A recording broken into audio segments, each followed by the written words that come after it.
Hello, hello, hello, and welcome to the very noisy Friday live stream from London. It's Great Westminster here. We have the roadworks right in front of the shop. So the usual, not the technical problems though. It's out of our control. How's everyone? Everyone is good? How's the sound? Please let me know in the comments below. The usual stuff.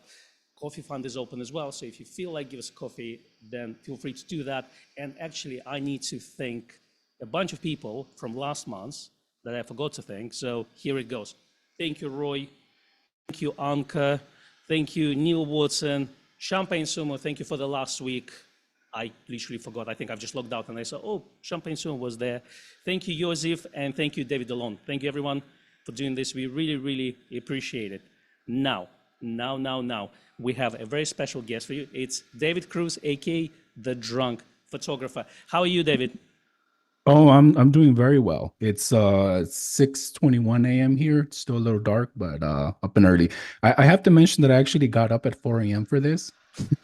So I'm that dedicated to be here. So good morning. Thank you for having me here. Well, and here's the follow-up question. It's 6 a.m. in Los Angeles. How drunk are you? Not drunk enough. To handle all this, yeah? Okay, Right. well, I have to cancel all the booze that I brought with me today. So, Right. that's going to be in the evening. But Maybe on the why next the one. drunk wedding photographer? Tell me, what was the reason to choose that specific nickname? Okay, well, first of all, I mean, when you think about it, are you going to forget that name now? The drunk wedding photographer, when you hear that, the next time you think of a photographer, that's going to be a pretty easy name to remember, right? So I've been doing this for a very long time. I want to say since like officially since 2008, but I've been doing photography since 2003 when I was in high school. And from 2008 to about 2 years ago, no, yeah, about 2 years ago, my brand name was Synthetic Color. Mhm. And I've always shot film, and we'll get to why in a minute. But Synthetic Color is such a generic name, so around 2022, I was thinking I need to come up with a name that resonates with some people because I do. There was a comment earlier about my name not being funny, but I'll get to it. Um, and and I was driving on the freeway one day and I saw a poster, one of those ads. Well, what do you guys call them in the UK? The byways, highway. We call them freeways here. Highway. Interstates. And it said MexicanRoofer.com. And I was like, whoa, that's such a cool name. Like it's one of those names where you're like, why didn't I think of that? So that whole year I spent like literally hours trying to come up with a simple name to remember and an obvious name. And then I was at a wedding one day and the client was like, oh, feel free to go to the bar and get whatever you want. And so I kept going back and the bartender said, oh, hey, drunk wedding photographer, back for more. And I was like, that's it. That's the name. That's the name I should use. And then I did ask a few colleagues on what they thought of the name. And it's funny because a lot of photographers, wedding photographers specifically, they weren't so keen on the name. They were like, oh, it's a professional, et cetera, et cetera. But then when I asked clients and people who weren't photographers, they loved the name. They were like, oh, dude, that's such a cool name. So, but more than anything, it was because I wanted a name that you couldn't forget. So like, let's say, for example, you go to like a networking event and people give you business cards and people most wedding photographer names are like, oh, prettyimagery.com or, joeblow.com or whatever, but when you hear the drunk wedding photographer, it's like, oh, people remember that. So sorry, it was a long-winded answer. Are you going to tattoo it on your hand or somewhere? Maybe I should. You should copyright it as well. Yeah, I'm actually in the process of trademarking it, and I know it's like people are like, oh, you can't trademark those brands, but I'm gonna try. Here's the question. Like, have you been always considering yourself being a photographer? Because, I just thought about this the other day. Like, being a photographer is not really a profession. It's a way of living, if you see what I mean. Even if, let's say, yeah. if you're professional or if you're not professional, but you think as a photographer. So when did you start to do your photography? Was it from school or when you, let's say, hit 16, you just realized that this is what I want to do? Well, ever since I was a kid, the first movie I saw, because well, I'm from Mexico, from Oaxaca, Mexico, Mm-hmm. and one of the first movies I saw in Mexico was Batman Returns, Mm-hmm. and the first Ninja Turtles movie. And then when I came to America, one of the first movies I saw was Jurassic Park in the theater. Oh And yeah, when that's I a good one. saw it, I was like, whoa, that's what I want to do. I want to do movies. And so, early on, I didn't realize that making movies was a team effort. Well, and we're talking early 90s, and I was what, like Yeah. 10. So I didn't have a concept of how to make movies. Anyway, when I got to high school and I wanted to make movies, my uncle let me borrow his i8 camcorder. And that's when I realized that no, like I can't make movies because no one wants to help you. Nobody understands what you're trying to do. So that's why I got into photography. Because you could do it by yourself. You don't need people. Yeah. Um, but I think the reason why I decided to go into event photography, because originally I didn't want to do weddings. I wanted to photograph Mm-hmm. quinceañeras.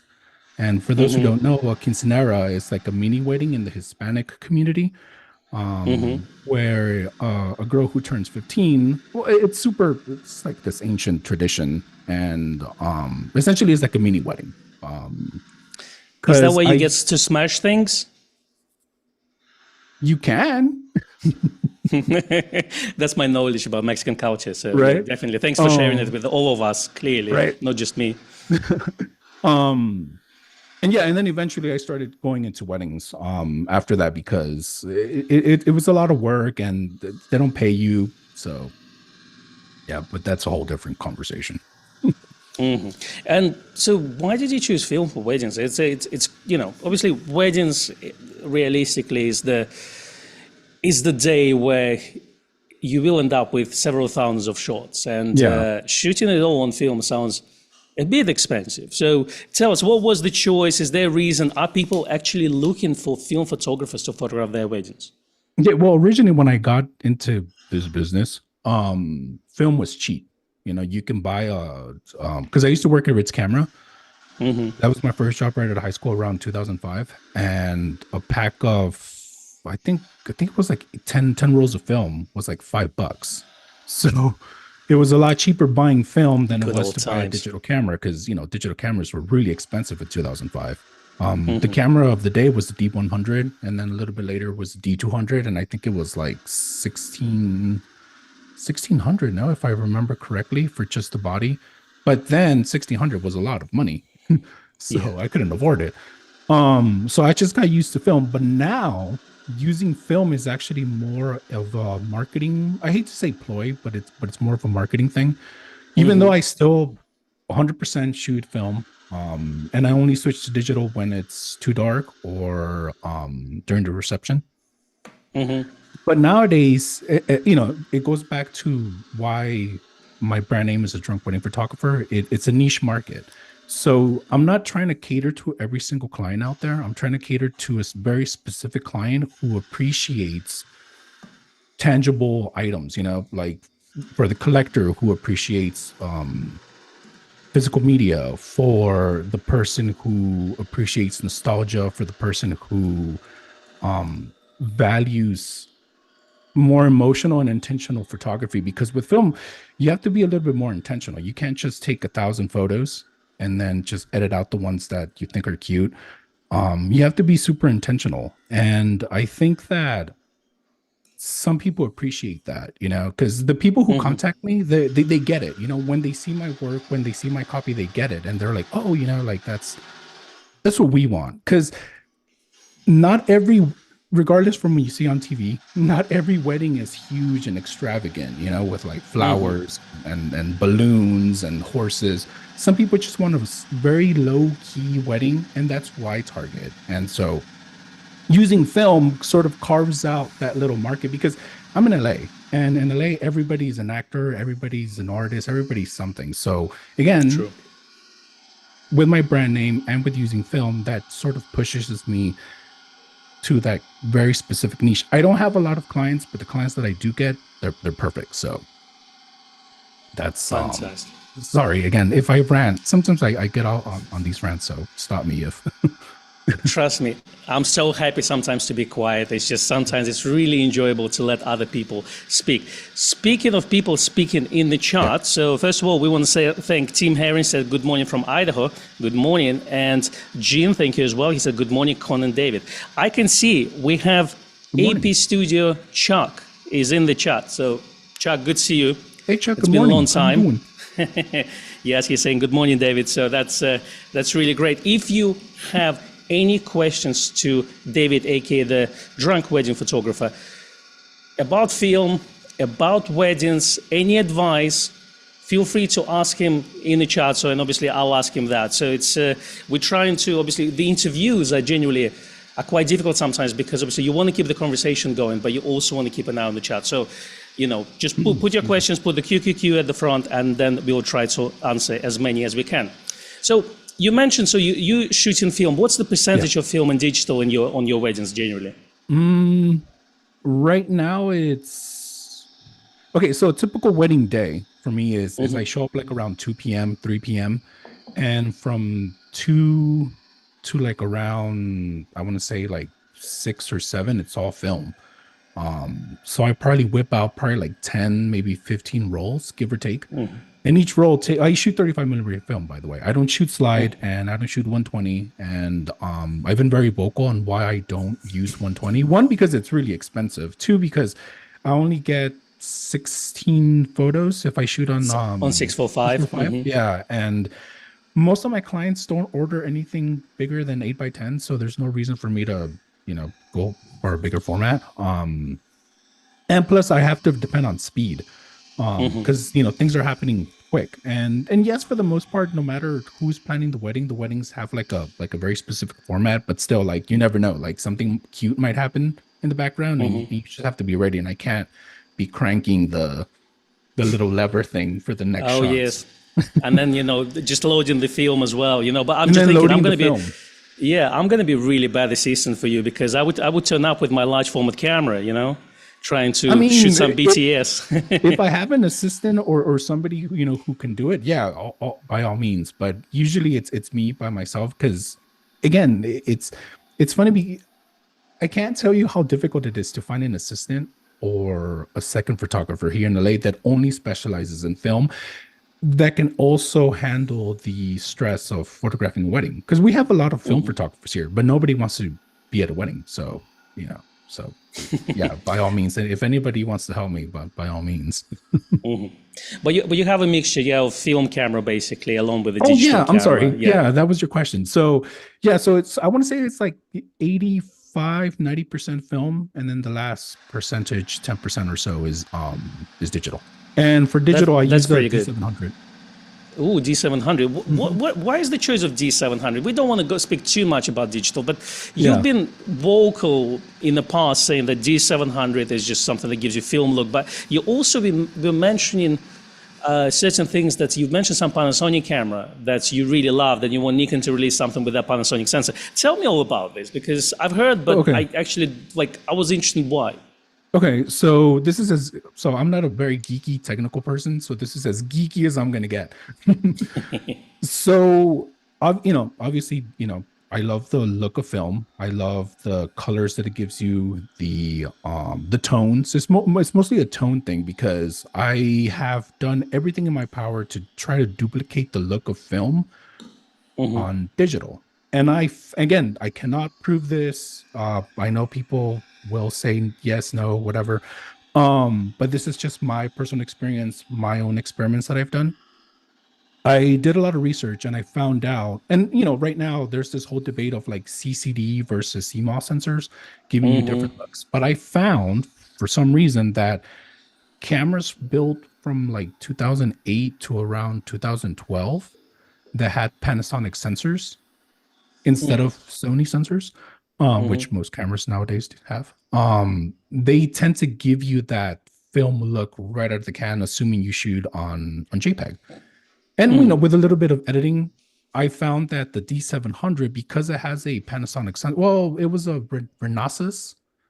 I think I'm pronouncing it right. Renesas electronics sensor, which is a subdivision of Panasonic, from what I understand.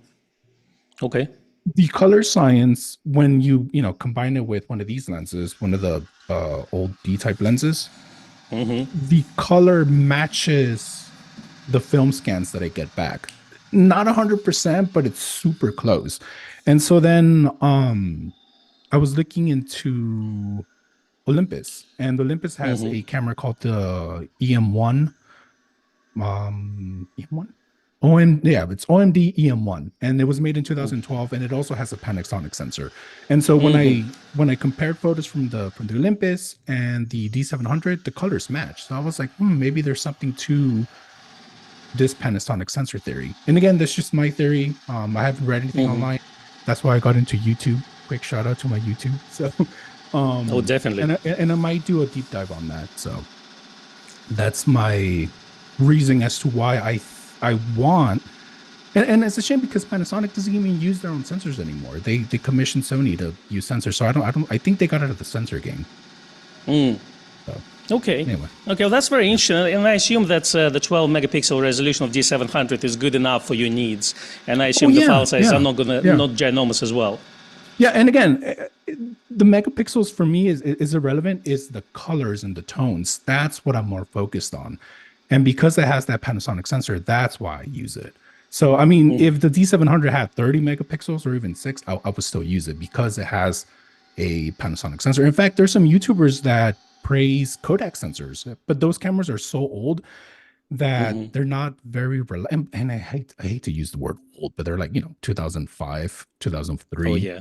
Which is they old were based digital. on Nikon bodies with attached Kodak bit at the bottom. And then they things, use like these really weird batteries, and then you have to use those PC cards, and I can't have unreliable technology at a wedding. It's like I want to keep legacy technology alive, but again, it has to be reliable. So I mean, you're cool, David, but you're not that cool. That's not like that another cool. Level. It's another level. Yeah. We'll get there one day. Don't worry. Maybe if I become super famous, then I can show up with a large format and just take 5 pictures and be on my way. That's it. That's £5,000 for 5 pictures. I'm done here. Yeah.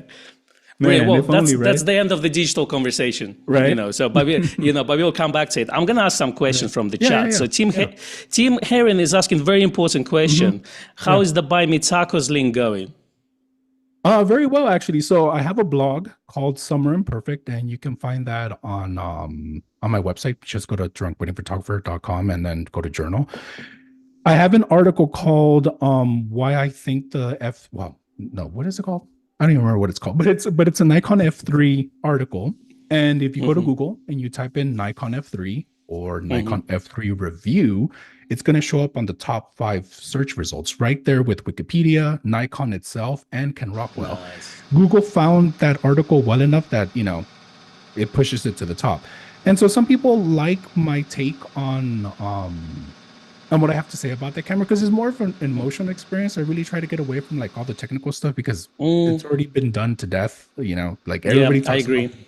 So I figured let me do a more emotional review on it. And sometimes people send me like $5. Oh, hey, thanks for, giving me. In fact, I got some very interesting comments on the little comment section at the bottom of the blog. And it brought people back some memories. So, and also it's on my Instagram account. So sometimes when I do like a little promotion of something, I get $5 here and there. It's kind of like the coffee fund. Yes. But we renamed coffee fund. Yeah. I do tacos. So. Perfect, but I use it to buy alcohol, but Well, that's we all do that. We call it coffee, but let's be honest here. Yeah, we renamed Coffee Fund to Coffee Fund with a K now. So it's just the way the cookie crumbles. But couple of remarks on what you said. Well, first of all, from Google search, I think Ken Rockwell, he's SEO god. Whatever he's done right, he's just on top everywhere. So obviously, if you're just under him, obviously you've clearly done well for yourself. Right. I still need to learn this side of things. But tell me about Nikon F3. So obviously, we as well, a lot of our reviews are more emotional about the feel of the camera, or the lens. We look into the sharpness, things like this, but that's not what makes us actually like particular product or not. So tell me about F3. Are you actually using it for the weddings, or is it your kind of personal camera take with you for non-commercial work? No, actually, I already sold it. The love was short. Right? No, it was a 15-year long, it was a 15-year love affair, is what I Oh wrote wow, on okay, the blog okay. post. Yeah, I used it for a very long Difficult time. And breakup, I guess. it was, and I gave very very specific reasons on why I had to let it go, and mostly it was because my eyesight, as you can see, I'm wearing glasses, Hmm. and like, and I apologize because like the glare, I'm trying to like not get the glare in there, but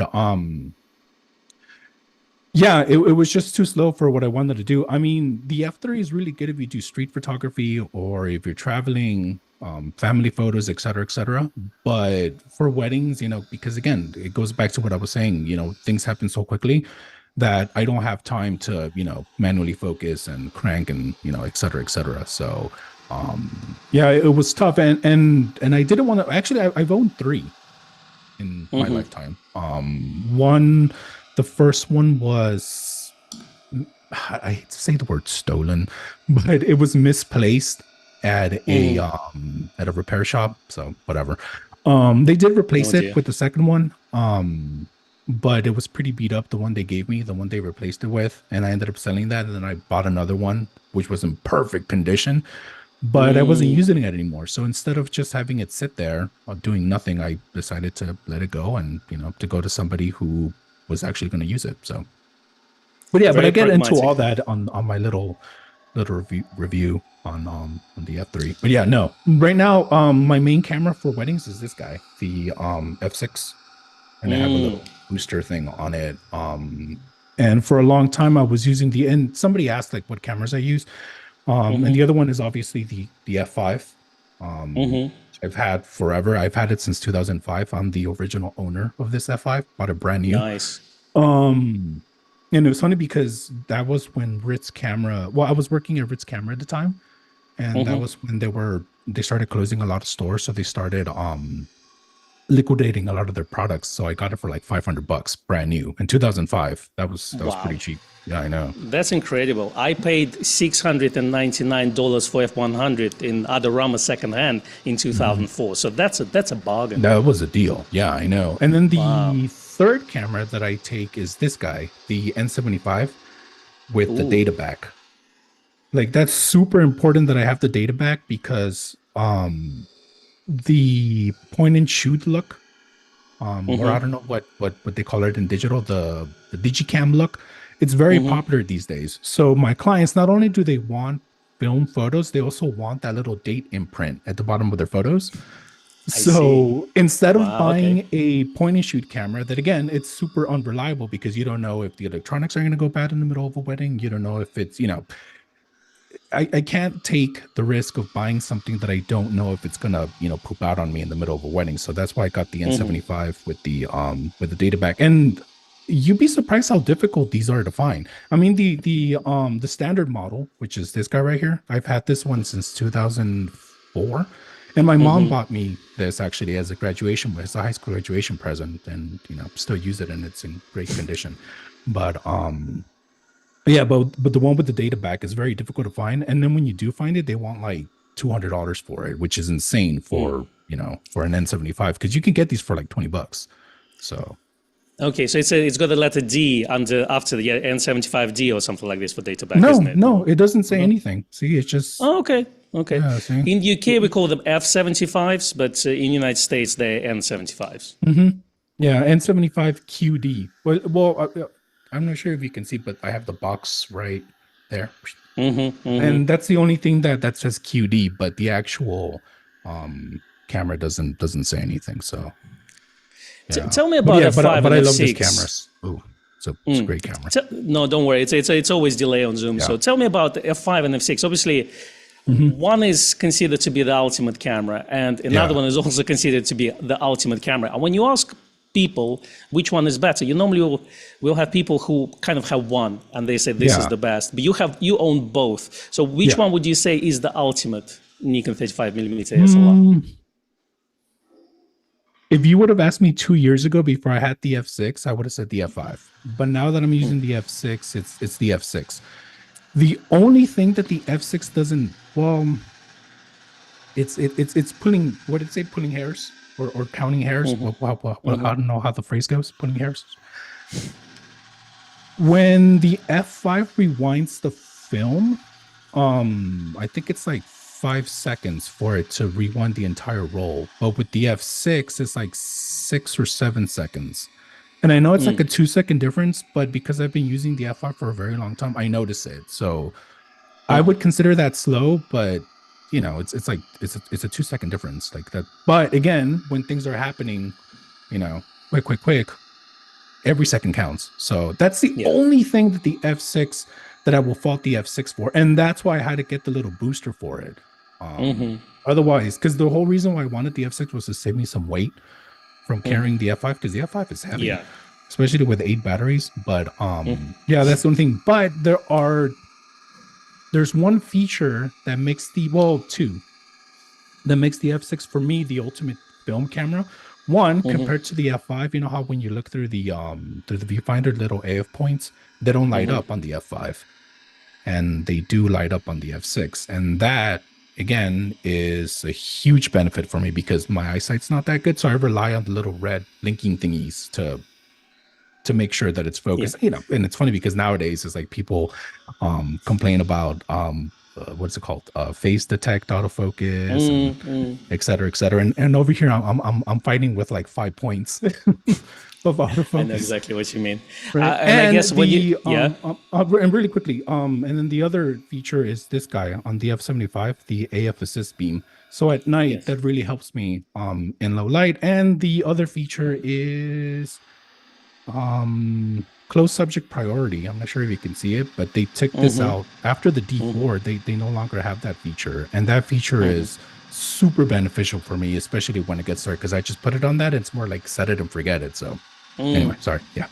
So that's the main feature that I rely on with these cameras, and with the D700 it has the exact same features as these two guys right here. So fantastic. Yeah, I was thinking about the points not lighting up. Yeah, especially when you're photographing indoors and it's in dark atmosphere, it's quite difficult to focus sometimes. But yeah, I do feel it. Well, I'm an F100 guy, born and bred, so I do love those. But I tried a 5, and I did find it's a little bit too heavy, and it's encouraging that you're still using them. So yeah, I assume you have a 5 on one side and you got F6 on another side when you shoot. Well, no, the F5 I don't use anymore. I just focus on the F6 and the N75.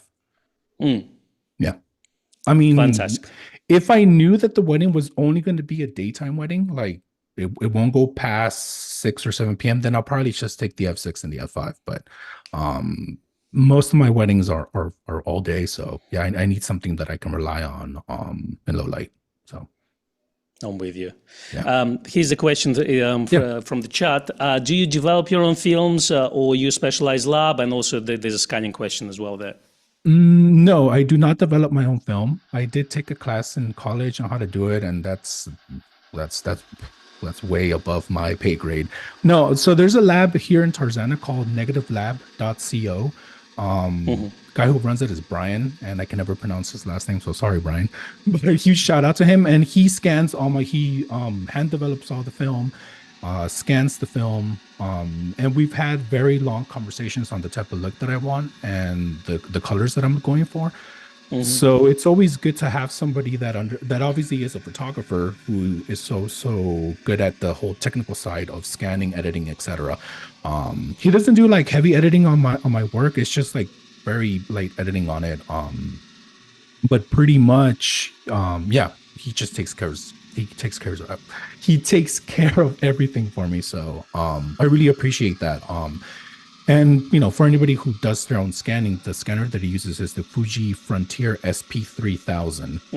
For anybody who knows about scanners. So you're not a Noritsu guy, I assume. Then if it's either Fuji or Noritsu, isn't it? I tried Noritsu. Noritsu for me, even though you get larger file sizes, I feel that Noritsu is more like a raw file, where the color is a little bit more flat, so you do have a little bit more leeway on how you want to edit.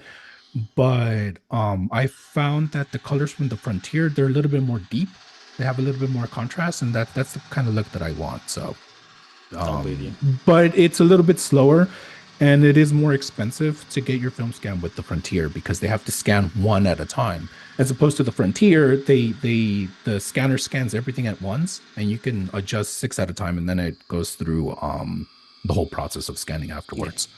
The So, but no, SP3000, I but think, comes Frontier. with its own computer and a desk. And it's Yeah, like for anyone who custom doesn't know, keyboard, isn't it's it? like Yeah. literally like a whole desktop tower thing. Yeah, it's ancient, and you can't even get the parts for it anymore. So there's like this whole other community on scanner talk, and Yeah.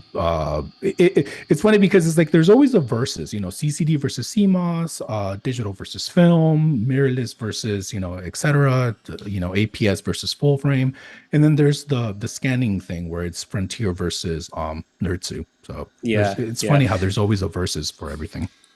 I think, David, we should have a second live stream just discussing scanners. I've just got Right? myself a LS600 Noritsu. It's the 35mm dedicated one, and I'm still learning the software and everything. But yeah, like It takes it's always time. interesting to talk. Yeah, like is it like Fujifilm? I know it's got a different color science from Noritsu, and it's like normally lab would have both scanners in stock, and then they will specifically ask photographer which Like, scan which one they do you want, want? which equipment exactly. And usually the Noritsu is a little bit cheaper and you get it faster because of that feature, because you can scan the whole roll, Yeah, rather quickly. But again, that's a that's different true. conversation. So when you get your scans back, Yeah. like I assume you should both color in black and white. Do you fine tune them, or your guy already knows exactly how you want, so you don't really need to do anything after? No, I always fine tune them. Usually like I try to save the highlights a little bit more, add a little bit more contrast, and delete, like a trash can or something in the background. But for the most part, I try not to do a lot of editing on the film scans because they're already JPEGs, and as everybody knows, like the more you edit something, the more quality you lose. So yeah, That's true. unfortunately, but that's how it goes. What's your But I turnover do try to normally? get everything Yeah? as much as I can in camera. Oh, fantastic. Sorry. What's your turnover generally when you shoot wedding? Like how quickly do you deliver? Oh, like 8 weeks. It takes a long time, but it's all in the contract, and I'm pretty upfront about how long it takes. And it's funny because I thought 8 weeks was a long time, but I'm seeing some digital only wedding photographers take 12 weeks, and I'm like, oh, wow. And I thought I was slow. Yeah, I was assistant to one guy at the wedding, and his turnover was, we were shooting, I think, in January. He was delivering in July, but he was doing all the books and everything. So yeah, easily 6 months. Yeah. Oh, 6. Wow, that's a long time. Yeah, yeah. How's the wedding market in LA, by the way? Did you see any difference? Let's say, did it slow down in recent years, or is it about as much as the same as last year, or even better? No, LA is a huge wedding market, and there's work for everybody. And again, it goes back to my original discussion about why I chose the name The Drunk Wedding Photographer and why I use film to stand out, because the LA wedding market is huge. I mean, if you go to Google and you type in Los Angeles wedding photographer, it's like you get a zillion names of wedding photographers from all price levels. So I don't think well, it's funny because I think LA within the last, I want to say 2 years, it's gotten smaller in the sense that weddings aren't as grand as they used to be. Like people do want to have a little more personalized weddings, more low-key weddings. And again, that's why I wanted to tap into that market. But no, here in LA, it's I don't think it's changed for the most part. I think it's always been the same, even after what happened in 2020. I think people still had parties. So yeah, I'm with you. yeah. Here's the question, though, from yeah. yeah. No, I Here's was the just gonna question go back. from. Yeah, sorry. That's the delay, with the delay, Zoom. Yeah, that's true. But I've got a question from Ian White here, and he's just asking, best way to start wedding photography. Any advice for people who want to get into this business? What should be their priority to concentrate on? Well, that's a good question, man. Well, first of all, you have to want to do it. That's one, because it's not for everybody. Yeah. I think you should start, like, if you really want to get into it, start photographing backyard weddings. Like like ask your friends, family, etc., if they know somebody who's getting married in the backyard, and that way it's not as stressful. It's a little bit more low key, and you kind of get the hang of it. I would do that, and obviously pick a brand name that you like, because I think that if your heart's not in it, then it's not going to be for you. Because obviously, there's a lot of very successful wedding photographers out there. But most of the time, clients don't even book them; they book their associates, or whatever, I think, yeah, they're called the associate photographer. So it kind of sucks because it's like you're spending all this money to book this specific photographer, but you're getting somebody else. So I never want to get to a level where if you book me, I'm not going to show up. I always want to be the one that shows up. But yeah, your heart just has to be in it, just like anything else. You have to want. It's like cooking. Because people always ask, oh, what's the secret to good cooking? It's like, well, you have to want to do it. Because you can follow the recipe to the T, but if your heart's not in it, if you don't want to do it, your food's not going to taste good. So I know it's a very vague and emotional answer, but yeah, your heart has to be in it. You have to want to do it, essentially, and you have to like romantic comedy movies and all that lovey-dovey stuff, because that's what you see. It's essentially a romantic comedy movie playing out, in first person. So if you're not into that, maybe it's not for you. But if you are, yeah, all for it, man. Like, I always welcome new photographers, because you always get to learn something new from somebody who has a fresh perspective. Again, with my name, the Drunk Wedding Photographer, what I wanted to do, I wanted to come into an established market and just kind of shake things up a bit, because some people will get it. They're like, oh yeah, like I completely understand this guy, and some people won't, and that's okay, So, and that's the second thing. Don't market to everybody, just find the people who understand what you want to do and what your values are, and you'll find your niche market. So yeah, don't market to everybody. Just have your niche market, and you'll be fine. So that's mine. Fantastic. Would you recommend people to to work as a assistant or second photographer for the wedding for the time being, so they can learn the ropes on the job while assisting to someone? I would say be an assistant. I don't like being a second photographer, because I have very specific photos in my head, and obviously, every photographer is different, et cetera, et cetera. So I would say be an assistant first, for as long as you can, because that way you get to see how the timeline goes. And after a while, you will realize that weddings have a formula, regardless of who's planning it, regardless of what the budget is. Every wedding follows a formula, even if they tell you, oh, I want to do something different. It always follows a formula. So once you get used to that formula, I think then you'll be a little bit more comfortable to, go out there on your own. But yeah, be an assistant. I don't know about a second photographer, well, it depends, maybe. But I think if you're an assistant, you kind of you get to see the wedding in a different way, at the third angle. So, because I was an assistant for a long time, and that's how I learned a lot. I think I learned more being an assistant than I did being a second photographer, because being a second photographer, it's like you're still under that stress and you can't really get creative. But when you're an assistant, you can kind of take your own little photos, behind the scenes, and be a little bit more creative. So yeah, be an assistant. That's what I would say. You said it's not for everyone. I assume you meant being a people person and dealing with quite a high level of stress. So how do you manage stress? By taking a drink. Cheers for that. Right.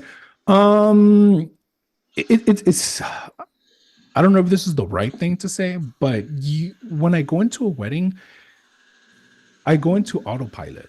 Where like, obviously you care about what's going on. Obviously you care about your clients, and you want to do, the best that you can deliver. But you, at the same time, and I know it sounds like an oxymoron, where like you have to care, but at the same time you have to not care. If that makes any sense, like you just have to go into autopilot, and just kind of distance yourself from what's going on, so that you don't get too emotional, and and still get the job done. I don't know. It makes sense in my head. I don't know if that makes sense to anybody else, but yeah, it's like this balancing act of caring, obviously, but then you also don't want to walk away all stressed out and burn out, obviously. So you have to kind of, not take things personal. you're dealing with all sorts of people from all walks of life. Sometimes somebody says something inappropriate and you just have to, like, you're there to photograph. You're not there to make friends, and that's something that I don't. And this is a hot take. I don't appreciate how the wedding industry tells a lot of new photographers or up and coming photographers that you have to be friends with your clients. Mhm. Yes, obviously you have to. I keep mentioning that you have to care about your clients, but then they're not booking a friend. They're booking a professional to photograph True. their wedding. So Mhm. it's that balancing act where, like, you just have to have some sort of distance. Because again, it's like when you walk into a camera shop, what do you want? You want, your questions answered, and you want to walk away with a product that's going to solve the problem that you came in with. You're not going Mhm. in there to make a friend.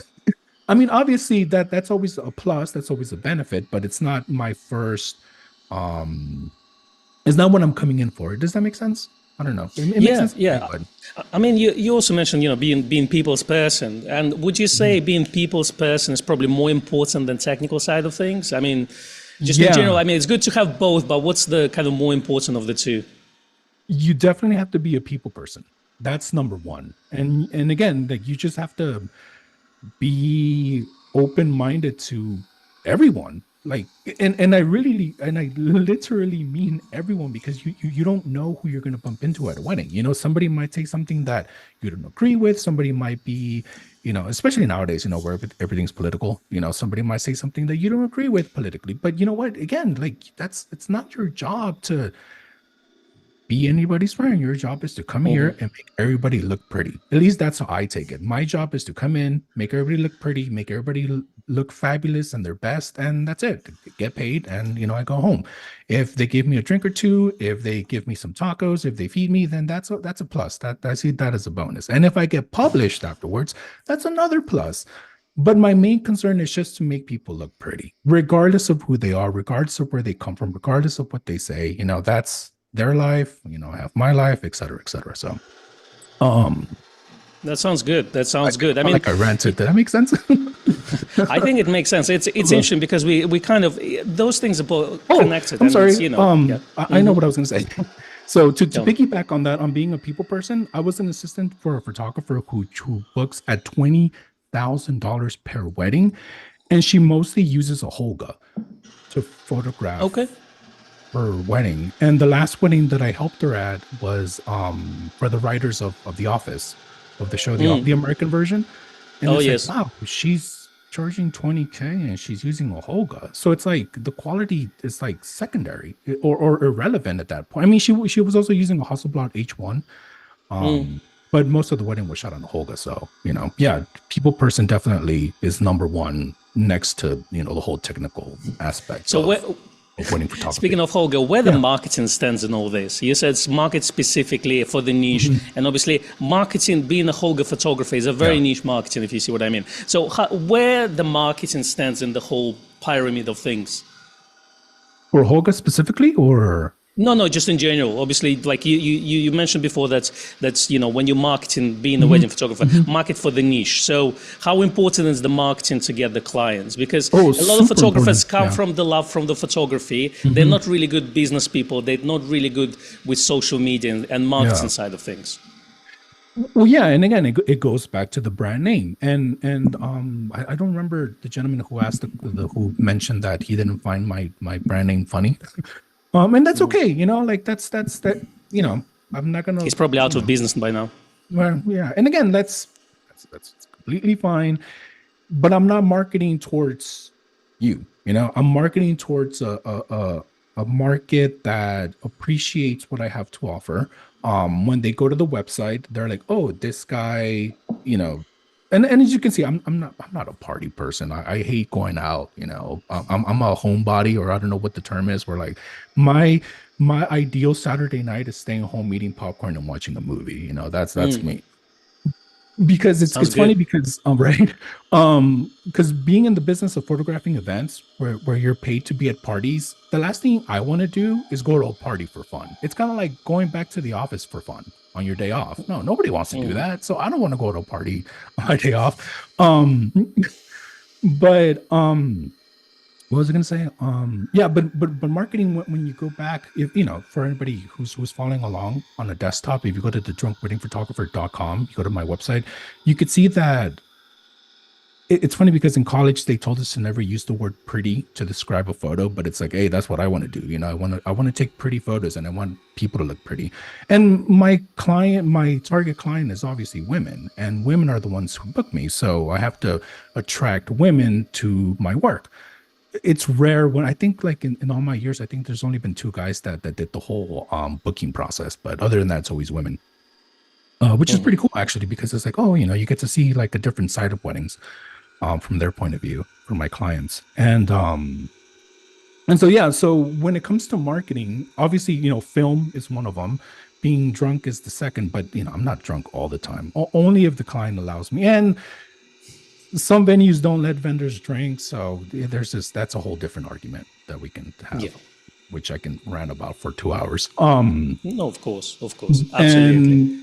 And it's always emotional, you know, because if you look at the copy that I write, I'm trying to pull at the heartstrings of people who appreciate, you know, their grandma being at their wedding, their parents being at the wedding, because yes, people obviously get married for themselves, but you know, it's very important for the family, you know, because it's a very family oriented event, milestone, etc. So I try to throw those words in there, you know, like grandma, mom, um, like I can't think of any right now, but if you're on the website, you'll see it. But yeah, so marketing is very important because I a lot of wedding photographers, if you just go into any random wedding photographer website, it says, oh, the best of, you know, city or award winning. And it's like, and I never want to be that. And hey, that's cool, man. Like you won awards. Hey man, all power to you, man. Like I'm also trying to win awards here, you know, so I'm not, I'm not blaming you, but at the end of the day, what does that really mean?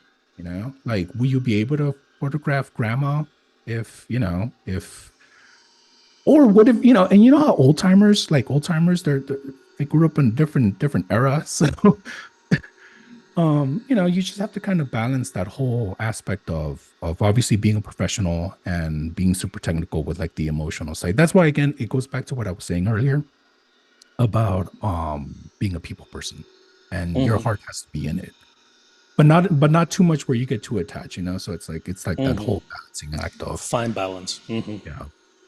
Okay, well, Again, what I'm I'm gonna sorry, do I feel like now, I'm ranting. yeah. No, I Don't just worry, feel don't like I'm worry. ranting.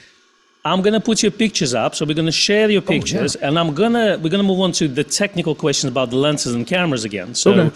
Okay. and while we are actually looking at your images, so one of the question was about the lenses that you use.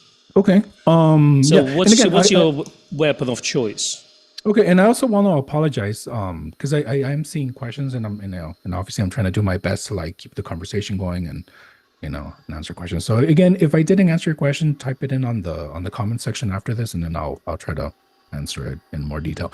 But yeah, so for lenses, believe it or not, my lens of choice is this guy right here, the 50 millimeter 1.4, the non-D version, or from what The I first one. understand, the first one, yeah, the one with the little rubber ring, because they had a previous version. This one, the one with the plastic ring, and I don't know why, but they redesigned it to this one with the little rubber ring. Oh yes. And so a lot of the pictures that you see were taken on this lens. And I love 50 millimeters so much that I have three of them. I have this one, the non-D 1.4, the first version of the 1.8 AF, and excuse me, the special edition The G. 1.8 G. Yeah. And each one of them, they serve a different purpose. So for example, if I'm photographing a marriage proposal, which, you know, for anybody who has seen one in person, they last like 2 seconds. So what I like about this lens is that even if you shoot it at 1.8, you'll still get sharp images, even at infinity. But the contrast is like medium contrast. And then my 1.4 non-D type has media, like that photo was taken with this one. What I like about it is because of the old coatings that it has, it lets a lot of glare in. And it's funny because people don't want glare, but I want glare, because when you look at photos like that, it gives it that angelic look and like that Different feel. yeah, very different feel, very soft. very emotional. So obviously when my client sees that, they're like, wow, you can almost feel what they're gonna feel. So yeah, so this is my lens of choice. I pretty much photograph, I want to say 80% of weddings with this lens. Um, and Yeah, then I just want to interrupt yeah, you for a second, but you say I'm yeah. not a technical person, but you clearly done your homework and your Oh research yeah. because you're talking about three different 50 mil lens. People would buy Mhm. one and just be Yeah, done with this, and you clearly bought three and they serve very different they do. purpose for Yeah. what you use it, So, you technical where you want to be, obviously, and you know what product you want to produce. The rest doesn't matter as much as long as you know what you're doing in that specific field in a way, isn't it? Yeah. So, man, man, I guess that is technical. Well, I mean, I'm not technical in the sense that I don't know how many lens elements it has. I know they're low element count. I know that's like one of the secrets of these lenses because they have a low element count, but I wouldn't like that's as far as like I'll be able to tell you about the design. But say I care more about the look. Like if it gives me a specific look, because I know people always talk about like character, and that's exactly like when people say, oh, what does that mean? Well, that's exactly what it means. It gives you a very specific look. And then this one right here, the 51.8, this is one of Nikon, in my opinion, Nikon's hidden gems, and a lot of people don't even know about this lens. So for people who like the Zeiss pop or the 3D pop, this lens right here has lead in it. And again, I did some research on how to tell, and if you look at the, I'm not sure if you could see the reflection, but The blades, sometimes yeah. yeah, it has like a little yellow coating. And that website photosynthesis, We I all did use some it. research on how much they weight, and so I choose which 50 depending on the weight, and the one that's a little bit heavier, I cannot prove it, but I think it has lead in it. So this one gives you very, very deep contrast. So this one's perfect for black and white photos. It's perfect for pretty much anything. The only drawback to this lens, which is a huge drawback for my work, is that at 1.82 and 2.8 it does not focus at infinity.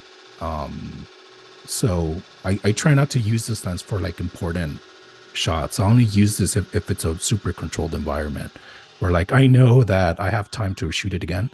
So, but if I could, I would use this lens like period, and I wouldn't use anything else. But yeah, that drawback of infinity, it really sucks. But anyway, yeah. But yeah, but you can pick these up for cheap. But yeah, if you Oh guys yeah. want a lens that will make your images pop like literally right out of the can, you got to get this one. So I really like that it's got a screw to lock your aperture to yeah, f16, I think, or f11. So it's like, yeah, they it switch to has a like little this switch after. little But this thing one's right got a there. little tiny screw, yeah, which is really, really nice. Yeah, So yeah, David Liu asked a quick question. I think you covered this, but just if you can give a brief yeah, answer. yeah. How do you use N75 QD differently than F6? For example, F6 can do date imprints on film, so do you not use that for some shots? N75 winds the film first, so it's a different workflow. Mm, no, I use it the same way. Hmm. Okay, so the F6, I use it more for the main shots, like for pretty much everything. Like that one was taken with the F6. The only Love the time, shot. and oh, thank you. Um, yeah, and it's different, and it's funny because you usually don't see your clients or models backs, but like sometimes sometimes you don't want to see their face all the time. Sometimes you want to see something a little bit different. But with the N75, the only time the N75 comes out is obviously, so I have two. As you can see, this one has the 8514 D type attached to it. Love that one. So yeah, this is a gorgeous lens. Beautiful Unfortunately, lens. it's so heavy that it's only used as emergency. So let's say, for example, um, I'm at the ceremony and the videographer gets in front of me, or you have to guess that they whip out their phone, and everybody's like trying to take a phone picture as the bride and groom are walking down the aisle, or if they're at the altar. So that's when this guy comes out, to try to give me some distance to take a photo. But this one only has one roll of film, and maybe only half of it gets used on a wedding. It's But then I use the other half to photograph my family. Very important. Always photograph your family. As mundane as the day may look, always photograph your family. Please, photograph your mom, your dad, brothers, sisters, etc. Because I think those are always the photos that they have like that very sentimental value, regardless of how many award-winning photos you have. Your family photos are always like the most treasured ones. And this one, the one with the QD, it has the 1.G special edition attached to it. And this one I use for reception, or just for like for a very quick photo, because I have it on aperture priority, and I just just take a quick picture. So, but the F6, I have to meter everything. Because they have good meters, but again, clients are paying you thousands of dollars to take pretty photos, and I cannot leave anything to chance. So everything gets metered before I take a photo. But the N75, it's mostly for reception photos. Like the party look. I'm pretty sure you guys have seen like that fun party event look. So that's what the And there's a follow-up question from David Mascora. He says, what mode do you shoot with F6? Is it the camera so smart you just leave it on program, or you stick it to aperture priority, or do you, obviously, if it's metered, you're probably not going to use manual, but which mode do you go to? It's full on manual? The F6 is full manual. Obviously, the focus is autofocus. Excuse me. But I use the handheld. Oh, I should have had it here, but I use the Seikonic L358. Oh yeah, classic. So super. I love that meter. And then I also have the what's it called? It's made in Germany. Let me see. It's called. Oh, I can't see it. Gaussian or something like this. Gaussian. Yeah, it's Gaussian 6-tomat F2. There you go. Thank you. I use either one. Depending, like if I want to save some weight, then I take the Gaussian. If I don't mind the weight, if I for example, if I'm going to have an assistant, then I take the and I know it's not a big deal from one to the next, but trust me, when you're carrying, the F5, the F6, the D700, film, I carry like 25 rolls of film. It gets really heavy. So any weight that I can save, I welcome it. But the F6 is shot completely manual, except for the autofocus. And the N75 is on aperture priority. Because again, that's just for like a quick shot. I'm with you. What's your favorite film stock? What do you normally shoot? Do you use different film stocks for weddings, or you pretty much stuck to one and that's all you use? I know this is not a very cool answer, but I use whatever I can find on the cheap. So, but again, and the reason why, I have a very good reason. Obviously, you want to save as much money as you can because film is expensive. But the other reason is because I have so much trust with my lab tech, Brian of negativelab.co, that it doesn't matter what film stock I send him. I know that he's going to deliver a very good job at the end of the day. So, because again, he already knows the color that I'm going for. He knows, what I want. So yeah, it's funny because, and again, there's another debate, right? Fuji versus Kodak, or, pro film versus consumer film. I use whatever I can find on the cheap, and, but yeah, but right now I'm using Fuji C200 and the Fuji Xtra 400, which from what I understand is not even made by Fuji anymore. Yeah, Kodak, if it says made in USA on the box, that basically Kodak rebadged.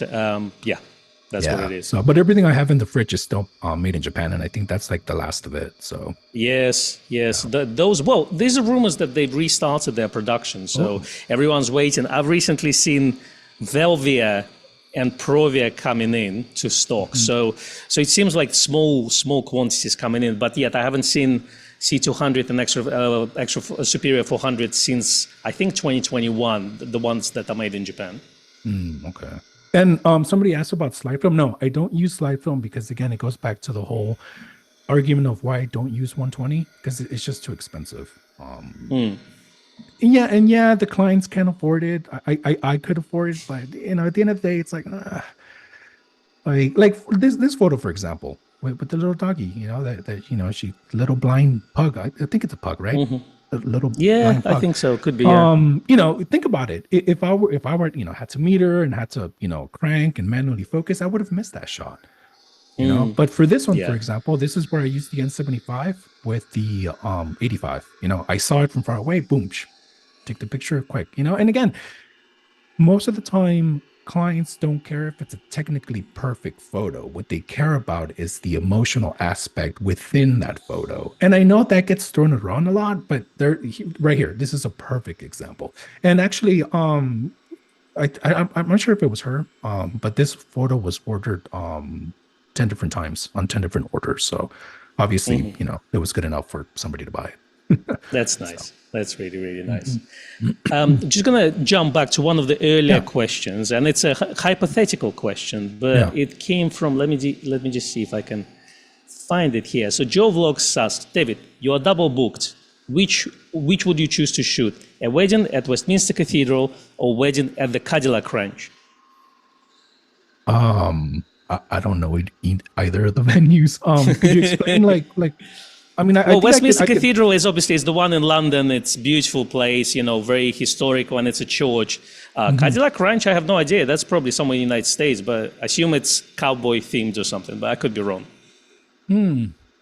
Well, I've never been double booked. Knock on wood, maybe, I will be.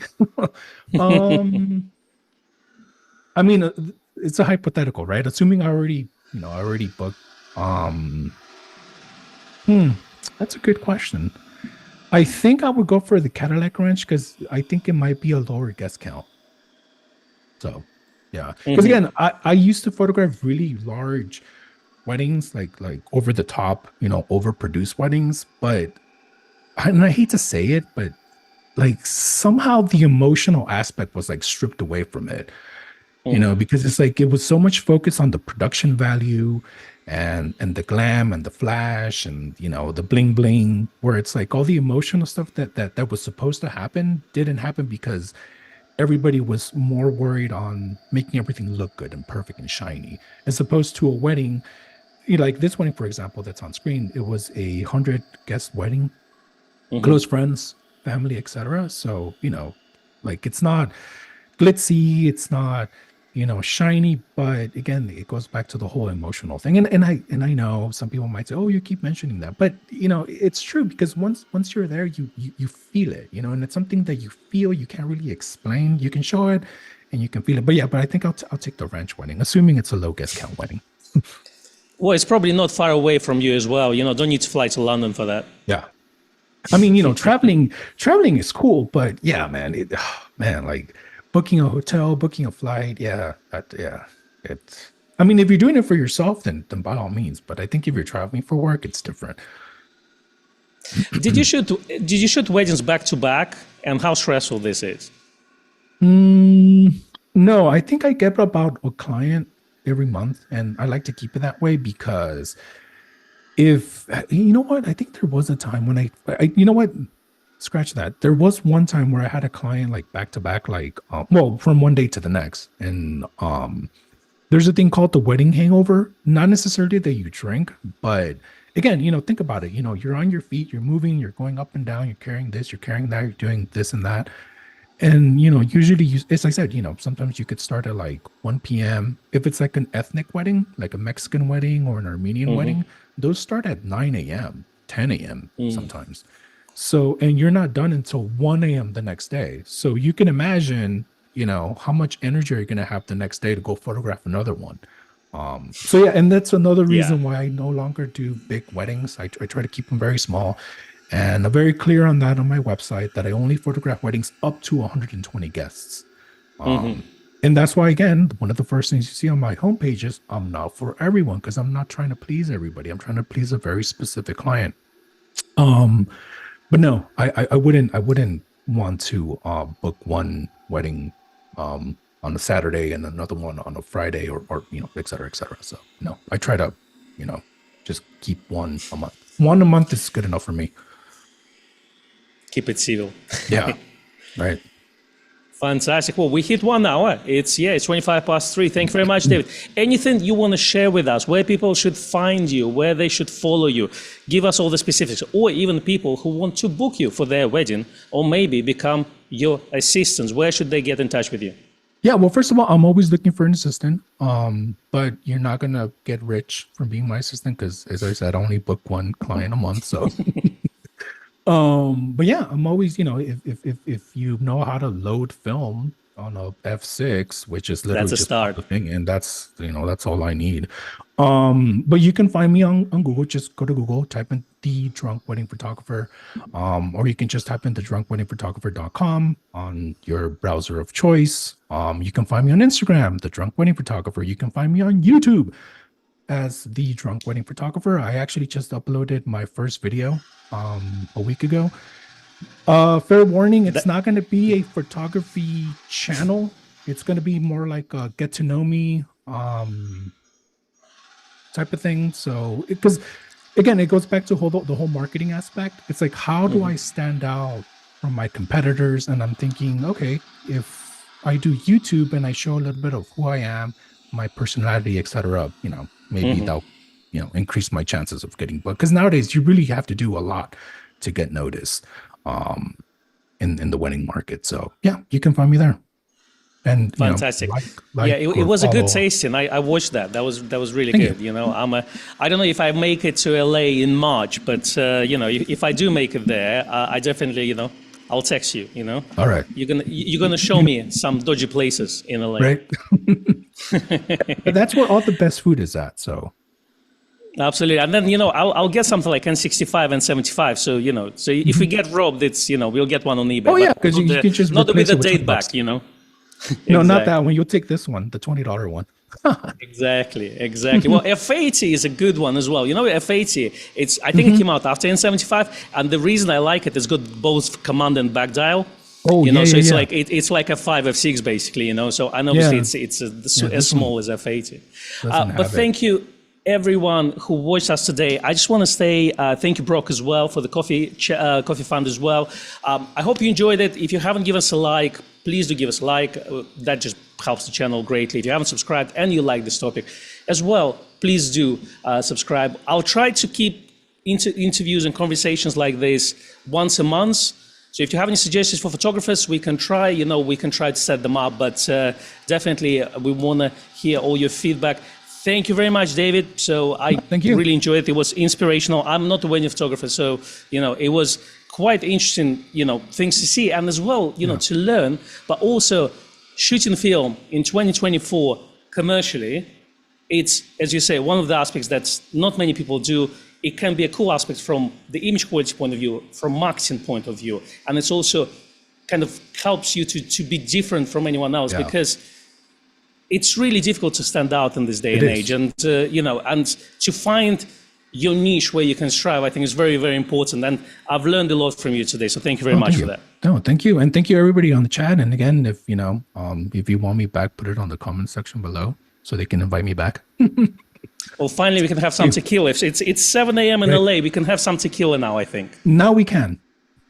Absolutely. It's 5 p.m. somewhere, isn't it? Mm-hmm. Always. Thank you very much, everyone. We'll see you next week. Bye-bye. Have a good night. Take care. Thank you. Okay, I'm just gonna. Okay. We wait for a couple of seconds.